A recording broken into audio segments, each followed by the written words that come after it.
Today we're gonna to talk about how to memorize. انقدر امتحان زبان خوندم، یعنی تو 2 هفته سعی میکردم با هیچکی حرف نزنم، به خاطر این ویدیو جدید رکورد نکردم که بتونم امتحانه رو بدم. فردا جوابش میاد. یه ذره سرش استرس که ندارم، کلا هیچ وقت برای امتحان دادن پشیزی ارزش قائل نبودم و فقط این که برام چون مهمه برای اون پوزیشنی که میخوام به دست بیارم باید خب مدرک زبان ارائه بدم دیگه. ناچار شدم، اگه چاره داشتم که امتحان نمیدادم. خاطر همین این مدت ویدیو نتونستم رکورد کنم براتون، ولی با یک موضوعی اومدم که قبلا هم بهش اشاره کرده بودم ولی در حد همین استوری گذاشتن و اینها بود که چون یه دونه کتاب داشتم قبلا از لایبرری آن سیاتل، وقتی که اونجا زیاد رفت آمد داشتم، یه کتابی گرفته بودم به نام How to Memorize the Pieces، یه همچین چیزی بود، یعنی چطور باید حفظ کنیم. و البته منظورش حفظ کردن برای کانداکتر بود، یعنی برای رهبر، چون خب رهبر وقتی که یک رپرتوار در اختیارش قرار میگیره خیلی سخت است که بخواد تمامی سازبندی ها رو حفظ کنه و جاهاشو بدونه. اینها یکم قلق داره. حالا ما به طور مشخصا دنبال حفظ کردن رپرتوارهایی که برای رهبره نمیخوایم بریم. ما میخوایم شما در حد همون یه آوازی که میخونین، نیمچه آوازه، مثلا 5 دقیقه‌ای که میخونین، یه کاری نکنین که مثلا اینجوری کتاب دعا دستتونه. همش دیدم دیگه کتاب دعا دستتونه، استرس، صدای میلرزه، چشم بلند نمیشه مبادا کسی نگاهتون بکنه، هم این شکلی در حال آواز خوندنین بدون اینکه بخواین اون احساساتتون رو چی میگن بهش express کنید، یعنی express your feelings. این بزرگترین مشکلی هستش که الان گریبانگیر خیلی از هنرجوهای موسیقیه.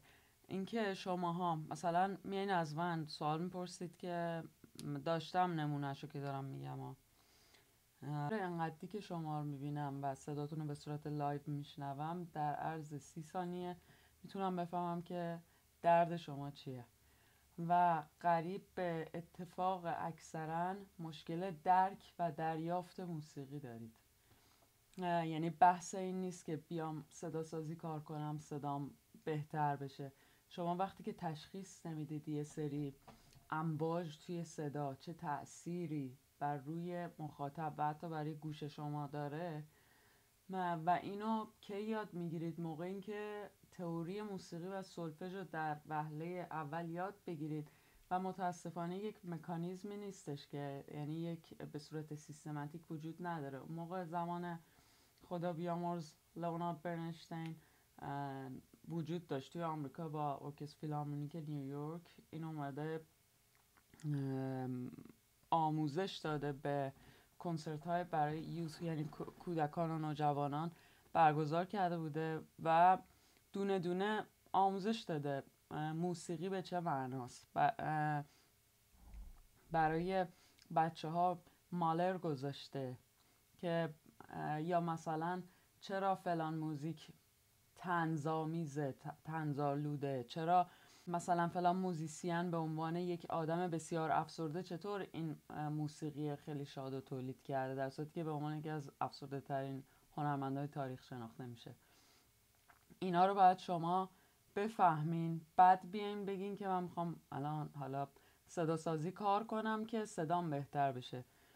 ولی شما چی کار میکنین؟ طرز فکرتون این شکلی شده، اینم شما تقصیر ندارین، به خاطر خیلی عظیم بیزینسمن ها و بیزینس وومن هایی هست که میشنن مثلا ویدیوهای امثال منو میبینن، میان کپی میکنن، حالا با یه حالت دیگه ای که میگم من تو 10 ثانیه طرف حرف میزنه میفهمم که اصلا از اجدادش تا الان چقدر اینا بار موسیقایی دارن، ولی متاسفانه میان حرفا رو کپی میکنن و کپی پیست تحویل شما میدن. شما میگین در مثلا 3 جلسه خواننده شیم چه خوب، یکی رو میان میذارن دیدی تو 2 دقیقه این شکلی شد. نکته اینم تو پرانتز براتون باز کنم، بارها شده من به هنرجو، اونم به دلیل شیوه درک و دریافت موسیقی که بهش میگم اون صدا رو میتونه شاید تو 2 دقیقه 10 دقیقه در بیاره، نه به دلیل اینکه من دارم معجزه خاصی انجام میدم. معجزه من توی طرز ارائه‌ام و انتقال دادنمه. بله مینادم یه آهی کشیدیم وسط و بعد بذار اینم نشونتون بدم. این یه تیریه که از آریزونا گرفتم، کنسرت که داشتم توی آریزونا. این دستساز مال سرخپوستاست، بعد از جنس سنگ مثلا میگن چی لاک میاره این حرفا، بعد الان پیداش کردم تو وسایلم، گفتم که نشونتون بدم. پس این پرونده ماجرا رو ببندیم، خیال خودمون رو راحت کنیم که چرا شما نیاز دارید که درک و دریافت موسیقی رو قبل از صداسازی و آموزش دیدن آواز یا همون به قول خودتون استایل یاد بگیرین. این مرحله رو که ببندیم میرسیم به این قسمت که وقتی که میخواین کتاب دعاتون رو دستتون بگیرین و شروع کنین به خوندن، به این فکر کنین که آیا اصلا زیبا هستید. مثلا تا حالا شما اصلا خواننده تو دنیا دیدین که کاغذش، مگر اینکه تو حالا مواقع خیلی پیچیده وجود داشته که مثلا یه خواننده مریض شده به جاش حساب آوردن، مثلا یکی دیگه جاش اومده اجرا کرده، بعد مثلا خب قطعاتو بلد نیست، اونا پیش میاد. ولی برای خود منم حتی پیش اومده توی لحظه آخر مثلا 1 ساعت مونده به کنسرت قطعات عوض شده. کاری که انجام دادیم، حالا اونایی که از قبل تمرین کرده بودیم و مثلا متنش رو می نوشتیم روی زمین می چسبونیم که فقط اون جاهایی که میتونه بهت کیو بده دستت بیاد چطوریه، اونطوری باز راحت‌تر میتونی موسیقی اجرا کنی. ولی این که شما از الان دارین خودتون عادت میدین کف یک کاغذ تو دستتون باشه، حالا اون موقع زمان ما کاغذ بود، الان این موبایلاست دیگه، بیچاره کرده آدمو، همش سریع سرچ میکنن. بعد یه باگ بسیار بزرگ دیگه هست، دارم من مثلا براتون آواز میخونم، حالا مثلا داریم ردیف میخونیم یا یه تصنیف ایرانی میخوام بخونم، همون لحظه اصلا گوش نمیدین من دارم چی میخونم، همون لحظه شروع میکنین شعر رو سرچ کردن یا شعر رو نوشتن، اصلا گوش نمیدین که اون شاعر داره چی میگه، مفهوم این شعر چیه. خیلی اینا تاثیر. حالا میخوام این نکته رو بهتون بگم که چرا و چطور میتونید از پس حفظ کردن بر بیایید. کردید که یکی از مهمترین گروه هایی که شما میتونید ازشون الگو برداری کنید در زمینه چه صدا و چه یک سری چیزهایی که به دردتون میخورن، کیا هستن؟ سیاستمدارا. شماها سیاستمدارا رو 99.9% بهشون هیچ وقت اعتماد نمیتونین بکنین و همیشه افرادی هستن که میدونین احتمال زیادی داره که بخوان دروغ بگن یا یه کاری به شما قول بدن انجام ندن، ولی چرا بهشون اعتماد میکنین و باز میرین بهشون رأی میدین یا هر چیز دیگه، یا اخبار رو دنبال میکنین. میناد بیا اینجا، بیا اینجا، بیا مامانم، میره این زیر. اینه امتحانم که میخواستم بدم رفت این زیر الانم. بعد به دلیل این هستش سیاستمدارا رو شما به خاطر صداشون هست که بهشون اعتماد میکنید ولا غیر، نوعی که صحبت میکنن روی شما تاثیرگذاری دارن.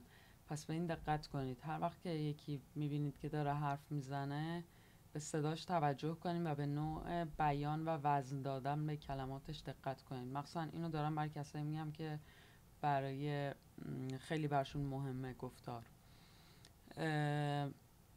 نکته بعدی که باید از سیاستمدارا یاد بگیریم، سیاستمدارا برای حفظ کردن جزئیات خب خیلی زیادن دیگه. فکر کنید مثلا یه مجلس فلانه، مجلس سنا، مجلس خبرگانه، اون یکی مثلا فکر کن بیت و اینا،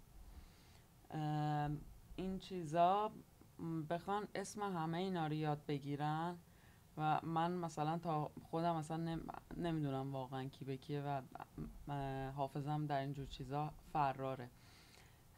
یه شیوهی دارن برای یاد گرفتن اسم همدیگه، به جزئیات توجه میکنن. مثلا به این دقت میکنن که چه مدل لباس میپوشه، استایل اون طرف چیه، نگاه میکنن که از چه اکسسوریایی استفاده میکنه، چطور صحبت میکنه، چطور راه میره، حتی به عطری که میزنه. البته میدونم این چیزایی که دارم بهتون میگم ممکنه بخندین، ولی خب تو دنیا هست، تو ایران ممکنه نباشه. بعد اینا چیزهایی که با توجه به جزئیات باید 100% بهش پرداخت. حالا من بهتون میگم که چطور در موسیقی به جزئیات باید بپردازیم که بتونید حفظ بشید. اسمش بزنم چی بود؟ نه. همونطور که گفتم برای حفظ کردن هر چیزی مهمترین نکته پرداختن به جزئیاتشه. مثلا ما وقتی که میخوایم جزئیات یک نفر رو در نظر بگیریم، مثل رنگ مو، عادتهاش، نحوه لباس پوشیدن و در نهایت اسم اون شخص یادمون میاد. یعنی شما اگر بخواید یه نفر رو تصور کنید، با اول ظاهرش به نظرتون میاد، بعد اسمش. حالا توی موسیقی یک مثالی الان براتون میارم که ببینید به این دلیل هست که من بهتون میگم که بسیار اهمیت داره که شما بلد باشید خط موسیقی رو و سولفژ و تئوری موسیقی رو. الان ببینیم، اینو چک کنیم. ببینید مثلا شماره 1 علامت زده سیگنیچر، یعنی علامت یه دونه فا دیزه. فا دیز خب میدونیم چیه، توی گام سول میجره یا همون جی. پس یعنی اینجا هر چی شما فا میبینین دیز میگیره. اینا الان نگاه کنین، از یه دونه شماره 1 ما این همه چیز میز کشیدیم بیرون. شماره 2 چیه؟ میرر، یعنی متر این کار هستش که 2/4، یعنی 2 تا سیاه توی هر میزان داریم. شما اگه تئوری موسیقی پرویز منصوری فصل 2 رو خونده باشید، الان اینا رو میتونید بفهمید یعنی چی 2/4. برای اون تریوله ها که اون وسط هست اینا چه تأثیری داره. شماره 3 چیه؟ شماره 3 رو پیدا کنم، 3 رو گم کردم. 3 رو نوشته تمپو، پوکو لنتو و گراتسیو، یعنی که داره میگه که چطور اجرا بشه. شما ممکنه که مثلا اینجا سرعت 72 نوشته باشه، ولی بر اساس تشخیصی که رهبر میده ممکنه کنتر باشه یا تندتر باشه، ولی چیزی که خواسته اینجا پوکو لنتو، یعنی خیلی کم لنتو. 4 رو پیدا کنم. 4 راجع به داینامیک داره صحبت میکنه. لگیرو قبلا ایتالیایی میخوندم، الان خیلی ایتالیایی خوب نیست. یعنی به معنای خیلی لایت و سبک اجرا کردنه. الان میبینین دونه دونه هر کدوم اینها همه مفهوم داره و شما با تک تک اینها میتونین این کار رو انجام بدین. شما با شعرتون هم میتونین دقیقا همین کار رو بکنید. یعنی باید متن رو بتونین آنالیزش کنین، بعد درک کنید راجع به چیزی که دارید از حنجرتون کار میکشید. یعنی این حنجرتون رو الکی به کار نکشید، هرچی مثلا ذهنتون میاد همینجوری بدون فکر کردن لبتون فقط به کار میفته. به معنی متن باید فکر کنید. خودتون رو باید جای نویسنده یا شاعر بذارید که توی چه شرایطی بودن که این جملات رو گفتن. اگر میخواین وارد مسیر هنر بشید، کار ساده ای نیستش. الکی وقت خودتون و وقت کسی که میخواین برین ازش یاد بگیرید و تلف نکنید.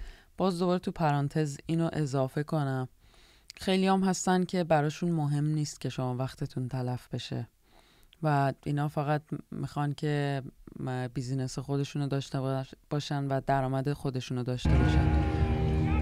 یادگیری هنر و به خصوص موسیقی که یکی از انتزاعی ترین هنر هاست، به صورت آکادمیک بسیار بسیار واجبه برای کسی که واقعا عاشق این کاره، و وقتی که عاشق این کار باشین مطمئناً از پس تمام سختی‌هاش برمیه. مرسی از اینکه با ما همراه بودید. تا دیداری بعد منتظر چیزاتون هستم. خداحافظ.